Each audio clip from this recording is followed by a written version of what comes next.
හරේ දශම ස්ථාන කීයක් තියෙනවද කියලා බලා ගන්න ඕනේ. මේ හරේ දශම ස්ථාන දෙකයි තියෙන්නේ. ලවයේ දශම ස්ථාන 1 2 3ක් තියෙනවා. ඇත්තටම මේ දශම බෙදීමකදී ලවයේ දශම ස්ථාන නෙමෙයි වැදගත් වෙන්නේ හරේ දශම ස්ථාන ගණන.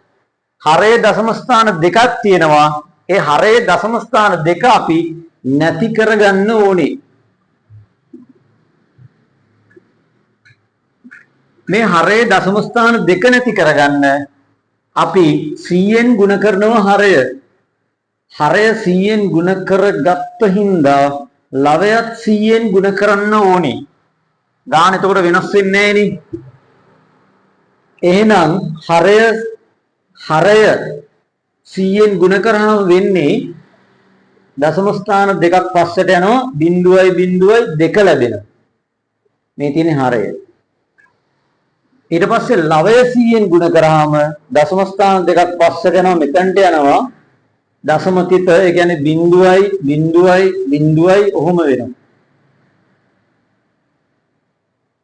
මේ බිංදු දෙක වැඩක් නැහැ නේ. ඒක මකල අයින් කරමු.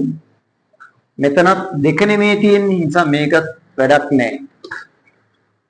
ඒ නිසා මෙතනදි සිද්ධ වෙන්නේ 0.8 තමයි දෙකෙන් බෙදන්න තියෙන්නේ. ඊට පස්සේ දීර්ඝ බෙදීමෙන් 0.8 දෙකෙන් බෙදෙනවා. 0.2 බිංදුවයි දෙවරක් බිංදුව බිංදුවයි බිංදුවෙන් බිංදුව බිංදුවයි දශම තිත ගන්නට කෙලින් තියා ගන්න ඕනේ. ඊළඟට මේ 8 ගන්නවා පල්ලෙහාට. 8ට 2ව 4යි.